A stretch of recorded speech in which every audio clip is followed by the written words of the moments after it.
Hello, this is Bharat and welcome again to Bharat के M online Pathshala where success begins. इस lecture में हम fluid mechanics के रिलेटेड कुछ मोस्ट इंपॉर्टेंट कंसेप्चुअल क्वेश्चंस को डिस्कस करेंगे। क्वेश्चन करने का तरीका आपको पता है। जैसे मैं आपको क्वेश्चन दिखाऊं, आप वीडियो पॉज करके खुद की तरफ से ट्राई करना, उसके बाद में सोल्यूशन और आंसर वगैरह देख लेना। ये क्वेश्चन नंबर 1 है, वीडियो पॉज करके ट्राई कर लो। मैं सोल्यूशन बता देता हूँ इसका। क्वेश्चन लिखा हुआ है what is vapour pressure. Vapour pressure क्या होता है? इस वेपर प्रेशर का डिस्कशन हम करते हैं केविटी को समझने के लिए कि केविटी कब जनरेट होती है। ओके, डिटेल लेक्चर सीरीज में हम अच्छे तरीके से देखते हैं, तो उसके रिलेटेड ऑब्जेक्टिव टाइप के क्वेश्चन आ सकते हैं। इसलिए यहाँ पर पूछा हुआ है व्हाट इज वेपर प्रेशर। तो ए ऑप्शन में लिखा हुआ है, सेलेक्ट करना है जो सबसे सही बात बोल रहा है इन ऑप्शंस में से, वो हमें सेलेक्ट करना है। ए ऑप्शन में लिखा हुआ है pressure exerted by atmosphere on liquid surface. Atmosphere से जो प्रेशर लगेगा वो तो एटमॉस्फेरिक प्रेशर वगैरह हो जाएगा ना, वेपर प्रेशर थोड़ी होगा। तो ये बात तो गलत बोल रहा है, ए ऑप्शन की बात गलत है। बी ऑप्शन में क्या लिखा हुआ है, total external pressure on liquid surface. Total external pressure लगेगा तो फिर वो वेपर प्रेशर थोड़ी होगा, वो तो टोटल प्रेशर हो जाएगा। तो ये भी बात गलत है। हमें वेपर प्रेशर के बारे में जो सबसे अच्छी बात लिखी हुई है वो सेलेक्ट करनी है। सी ऑप्शन में लिखा हुआ है total pressure exerted by vapour in system. हाँ, ये लग रहा है सही कि वेपर की हेल्प से जो भी टोटल प्रेशर लगेगा, एक्सर्ट होगा प्रेशर, वो आपका वेपर प्रेशर होगा। सी ऑप्शन सही हो सकता है, लेकिन डी ऑप्शन पढ़ लेते हैं पहले क्या लिखा हुआ है। Total pressure exerted by water vapour only at equilibrium. ये कह रहा है सिर्फ और सिर्फ इक्विलिब्रियम पे ऐसा होगा, ऐसा जरूरी नहीं है। तो ये भी गलत बात हो गई। तो करेक्ट आंसर क्या हो जाएगा? सी करेक्ट आंसर हो जाएगा। ओके, अब देख लीजिए ठीक से। For question number 1 C is the correct answer. ये आपके सामने क्वेश्चन नंबर 2, वीडियो पॉज करके ट्राई करो इसको, फिर सोल्यूशन देख लेना इसका। क्वेश्चन क्या लिखा हुआ है, the absolute pressure at a point of 2.5 metre below the clear water surface is measured as 125.703 kilometre per metre square. If the atmospheric pressure is taken as 101.325 kN per meter square, the gauge pressure in this unit kilonewton per meter square at that point would be। उस point के ऊपर क्या होगा? Simple सा question है, हमें formula पता होना चाहिए। मैंने आपको बता रखा है फॉर्मूला क्या है। अच्छा, मैं आपको बता दूं, अगर आपको ये फ्लूइड मैकेनिक्स की डिटेल आपको पता, मैं ऐसे बोलता हूँ ना कि मैंने बता रखा है, तो मैंने कंप्लीट लेक्चर सीरीज आप देख सकते हो फ्लूइड मैकेनिक्स की। लिंक मैंने डिस्क्रिप्शन में दिया हुआ है, ऊपर ही ऊपर लिंक आपको मिल जाएगा। वहाँ पर क्लिक करोगे तो आप वहाँ पर पूरी फ्लूइड मैकेनिक्स की सीरीज़ देख सकते हो। वहाँ पर मैंने अच्छे तरीके से आपको गेज प्रेशर वगैरह समझा रखा है। सिंपल फॉर्मूला होता है इसका, फॉर्मूला रटना नहीं है, इसको समझना पड़ता है। लेकिन हम यहाँ पर सीधा फॉर्मूला यूज़ करेंगे। फॉर्मूला क्या होता है, absolute P absolute is equals to आपका होता है P gauge plus P atmospheric. ये होता है। हमें पी गेज यहाँ पर कैलकुलेट करना है। पी एब्सोल्यूट अपने को कितना दिया हुआ है, 125.703 ये दिया हुआ है। Is equals to P gauge अपने को कैलकुलेट करना है, प्लस एटमॉस्फेरिक प्रेशर कितना दिया हुआ है 101.325। बस यहाँ से आप पी गेज ईजिली कैलकुलेट कर सकते हो। ओके, तो पी गेज आपका यहाँ पर आ जाएगा, P gauge is equals to 24.378 kilonewton per metre square आ जाएगा। तो correct answer is B. Okay, simple formula याद रखना है, फॉर्मूला रटना नहीं है, कंसेप्ट समझना है। उसके बाद में देखो, आपको समझना पड़ेगा चीज़ों को, उसके बाद में चीज़ें रटनी पड़ती है। और मैं आपको बोलता हूँ, हमें चीज़ें रटनी भी पड़ती है और समझनी भी पड़ती है, क्योंकि समझने से रटने में आसानी हो जाती है। और रटना जरूरी इसलिए है क्योंकि एग्जाम में स्पीड बढ़ाने के लिए, क्वेश्चंस की स्पीड फटाफट करने के लिए क्वेश्चंस को रटी हुई चीज़ें होना जरूरी है। समझ के हमारी स्पीड ज़्यादा नहीं हो सकती है। समझने से रटना आसान हो जाता है और रटने से स्पीड बढ़ती है, इसलिए दोनों चीज़ें करना जरूरी है। अब चाहे समझ के रटो चाहे रट के समझो, वो आपकी चॉइस है। क्वेश्चन नंबर 2 के लिए correct answer is B. B is the correct answer. Okay, और मैं आपको बता रहा हूँ कंप्लीट डिटेल सीरीज आपको देखनी है फ्लूइड मैकेनिक्स की, तो लिंक मैंने डिस्क्रिप्शन में दिया हुआ है।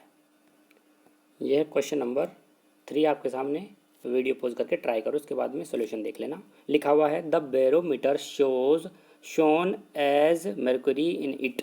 ये लिखा हुआ है, इसमें ये मर्क्यूरी भरी हुई है, यहाँ पर ये मर्क्यूरी भरी हुई है। इसमें क्या होता है, ये अपने पास इस तरीके से बकेट होता है और अपने पास ये टोरिसेली होती है। इसमें इस तरीके से यहाँ पर ये मर्क्यूरी भरी हुई है। हम क्या करते हैं, फट से उठा करके इसमें इसके अंदर, इसमें यहाँ पर कुछ फ्लूइड भरा हुआ रहता है ये, ठीक है। इसको उठा करके उल्टा इसके अंदर रखते हैं ना, तो ये इस तरीके से उल्टा रखेंगे तो ये मर्क्यूरी के वेट के कारण मर्क्यूरी यहाँ पर नीचे आ जाएगी इस तरीके से, और यहाँ पर आपका क्रिएट हो जाता है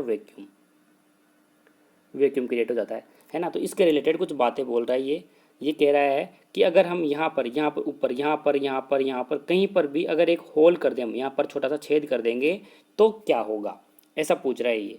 ओके, तो यहाँ पर लिखा हुआ है mercury will rise more, air will rush inside the hole, both can occur or can't से। ये 4 बातें लिखी हुई है।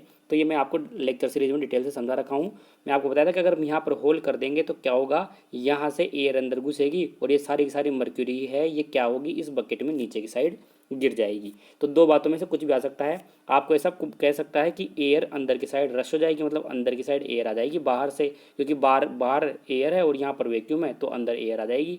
अंदर एयर आने से क्या होगा कि जो मर्क्यूरी भरी हुई है इसमें, ये सारी की सारी क्या होगी, इस बकेट में नीचे गिर जाएगी। आपसे ऐसे उल्लू बनाते हैं वो, ऐसे क्वेश्चंस देंगे कि आप यहाँ पर जो मर्क्यूरी भरी हुई है ना, यहाँ पर होल करते सारी की सारी मर्क्यूरी इस होल में से बाहर निकल के आ जाएगी। इस तरीके से कुछ कुछ ऑप्शंस देते हैं वो। तो 2 बातें आपको ध्यान रखनी है यहाँ पर, एयर एक तो अंदर आ जाती है और दूसरी बात आपकी मर्क्यूरी नीचे गिर जाती है। यहाँ पर देखो मर्क्यूरी राइज मोर, देखो मर्क्यूरी ऊपर तक चले जाएगी, एक गलत बात है। Air will rush inside the hole, बिल्कुल सही बात है, बी सही बोल रहा है। बोथ कैन अकर, दोनों नहीं अकर होंगे। अगर ये ऐसे बोल देता ना यहाँ पर कि mercury will fall in the bucket, यहाँ पर ऐसे बोल देता इस ए ऑप्शन में कि मर्क्यूरी विल फॉल, सारी सारी मर्क्यूरी आपकी यहाँ पर गिर गई नीचे, और बी ऑप्शन में बोलता air will rush inside the hole, तो आपका सी आंसर करेक्ट हो जाता है। बोथ कैन अकर, दोनों ही अकर होंगे। लेकिन यहाँ पर ये ए ऑप्शन में गलत बात बोल रहा है कि आपकी मर्क्यूरी ऊपर आ जाएगी, ऐसी गलत बात है ये, तो इसलिए करेक्ट आंसर बी हो जाएगा इसका। ओके, अलग अलग तरीके के इंस्ट्रूमेंट है, सभी के रिलेटेड कुछ मोस्ट इंपॉर्टेंट बातें होती है। डिटेल लेक्चर सीरीज में मैंने आपको बता रखा है। इस क्वेश्चन 3 के लिए correct answer is B, B is the correct answer. ये आपके सामने क्वेश्चन नंबर 4 असर्शन रीजन का क्वेश्चन है। A B C D statement में क्या लिखा हुआ है ये आपको पता होगा, मैं आपको बता देता हूँ। ए स्टेटमेंट में लिखा हुआ रहता है, ए ऑप्शन में लिखा हुआ रहता है ऐसे क्वेश्चंस के लिए। ए में लिखा हुआ रहता है कि आपका जो स्टेटमेंट 1 है इसको स्टेटमेंट 1 कह देते हैं हम, इसको स्टेटमेंट 2 कह देते हैं। Statement 1 is correct, statement 2 is correct and second statement is correct explanation of statement number 1। ये ए ऑप्शन में लिखा हुआ रहता है। बी ऑप्शन में आपका लिखा हुआ रहता है statement 1 is correct, statement second is correct, but statement second is not correct explanation of statement number 1। C option में आपका लिखा हुआ रहता है statement 1 is correct but statement second is wrong. और डी स्टेटमेंट में लिखा डी ऑप्शन में आपका लिखा हुआ रहता है कि first statement is wrong and second statement is correct. ये 4 ऑप्शंस रहते हैं। उसके अकॉर्डिंग इस क्वेश्चन के लिए आप बताओ कि कौन सा जो ऑप्शन है वो करेक्ट होगा। दोनों स्टेटमेंट पढ़ो, असर्शन को स्टेटमेंट 1 कह देते हैं हम, रीजन को स्टेटमेंट सेकंड कह देते हैं। दोनों स्टेटमेंट पढ़ो और बताओ। ओके, वीडियो पॉज करके ट्राई करना, मैं सोल्यूशन बताता हूँ आपको। असर्शन में लिखा हुआ है फॉर पैसेंजर शिप, मतलब जहाँ सवारी वगैरह बैठती है जिस शिप के अंदर, GM metacentric height, GM bar को बोलते हैं metacentric height, is kept as maximum as possible. हम GM को ज़्यादा से ज़्यादा रखते हैं, जितना पॉसिबल हो सके उतना रखते हैं, ऐसा कह रहा है ये। तो यहाँ पर मैं आपको बता दूँ, हमारी GM जो मेटासेंट्रिक हाइट है इसको बढ़ाने से क्या होता है, आपकी स्टेबिलिटी बढ़ती है, स्टेबिलिटी बढ़ती है आपकी, बट जो कंफर्टनेस है वो डिक्रीज हो जाता है। लेकिन जो कंफर्टनेस है वो डिक्रीज हो जाता है GM बढ़ाने से। तो पैसेंजर शिप होती है जिसके अंदर सवारी वगैरह बैठती है, पैसेंजर बैठते हैं, उसके लिए स्टेबिलिटी ही थोड़ी है। GM बढ़ाते बढ़ाते हम स्टेबिलिटी तो बहुत अच्छी कर ली शिप की, लेकिन उसमें कंफर्ट तो है ही नहीं बिल्कुल भी। लेकिन जो सवारियाँ बैठी है शिप के अंदर उनके लिए कंफर्टनेस भी तो होना चाहिए, वो कि कंफर्ट है बिल्कुल। तो ऐसा ये गलत बात बोल रहा है कि is capped as maximum as possible, जितना हम चाहे उतना बढ़ा सकते हैं उसको ज़्यादा से ज़्यादा, ये गलत बात है। हमें दोनों के अंदर है ना जो क्या करना पड़ता है, मेल करना पड़ता है कि स्टेबिलिटी और जो कंफर्टनेस है उसके अंदर, दोनों के अंदर क्या क्या रखना पड़ेगा, वो कहते हैं ना कुछ इक्वलाइजेशन रखना पड़ता है, मतलब दोनों को। ऐसा नहीं है कि स्टेबिलिटी तो हम बहुत अच्छी कर दिए, कंफर्टनेस बिल्कुल कम कर दिए। ऐसा नहीं है कि कंफर्ट तो हम बहुत अच्छा कर दिए, स्टेबिलिटी बिल्कुल कम कर दिए। आप कंफर्ट तो बहुत अच्छा कर रहे हो लेकिन स्टेबिलिटी नहीं है, थोड़ा आगे गए और शिप आपकी डूब गई। ऐसा नहीं करते, इसलिए जो असर्शन में बात बोल रखा है ना ये रॉन्ग स्टेटमेंट है, गलत बात बोल रहा है ये।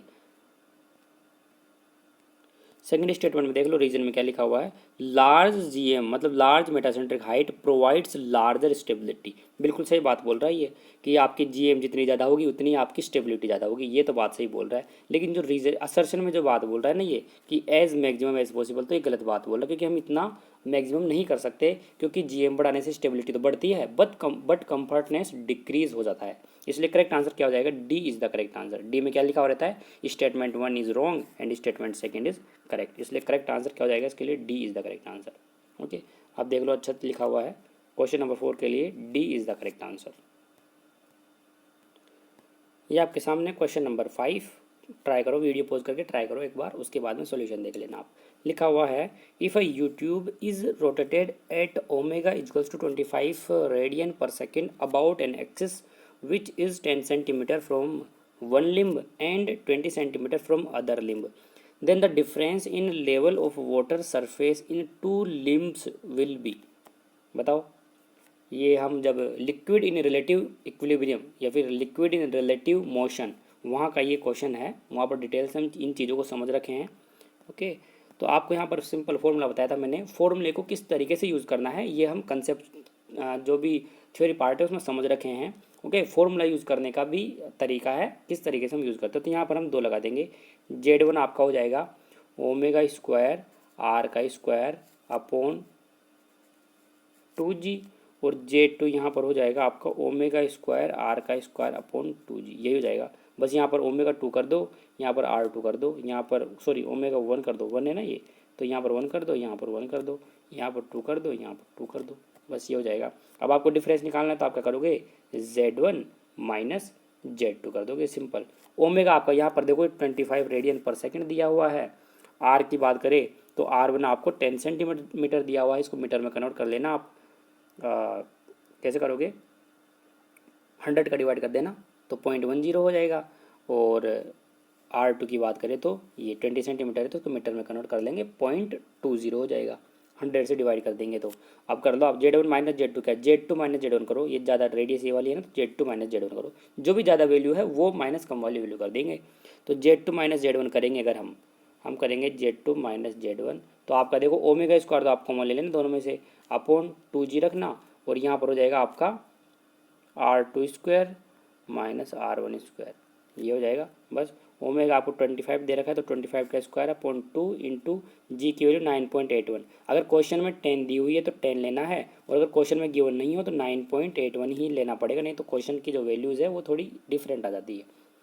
ओके, R2 की वैल्यू 0.2 का स्क्वायर माइनस R1 की वैल्यू 0.1 का स्क्वायर, बस। अब इसको आपको सिंपली सोल्व करना है और आपको फाइनली आंसर आ जाएगा 0.9375 मीटर, ये आएगा। मैच कर लो, देखो ये मैच कर रहा है आपको। ओके, अप्रोक्स यही है, 3 के बाद में 5 से ज़्यादा आ रहा है तो इसको 0.94 भी हम लिख सकते हैं मीटर। तो करेक्ट आंसर क्या हो जाएगा, correct answer is D for question number 5, D is the correct answer. ठीक है, अब देखो अगर आपको ये चीज़ समझ नहीं है तो देखो क्वेश्चन से क्या होता है, सारे कंसेप्ट क्लियर नहीं होते।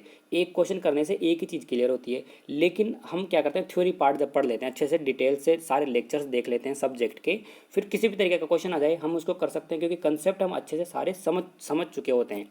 इसलिए मैं आपको फिर से बोल रहा हूँ, अगर आपको डिटेल्ड लेक्चर सीरीज देखनी है फ्लूइड मैकेनिक्स की तो डिस्क्रिप्शन में, इस वीडियो के डिस्क्रिप्शन में ऊपर ही ऊपर मैंने लिंक दिया हुआ है, आप देख सकते हो। ओके, आपकी मर्जी है, देखना चाहो तो देखो। अगर मैं समझाता हूँ वो चीज़ें आपको समझ आती है तो देख सकते हो, अगर मैं समझाता हूँ वो चीज़ें आपको समझ नहीं आती है तो मत देखो, कोई ज़बरदस्ती नहीं है। जिस टीचर की आपको समझ आती है उनकी देखा करो। ओके, जिस स्टूडेंट को तालमेल बैठने की बात है, किसी स्टूडेंट का किस टीचर के साथ तालमेल बैठता है, किसी स्टूडेंट का किसके साथ तालमेल बैठता है, तो आपको चीज़ें समझ आती है तो देख सकते हो।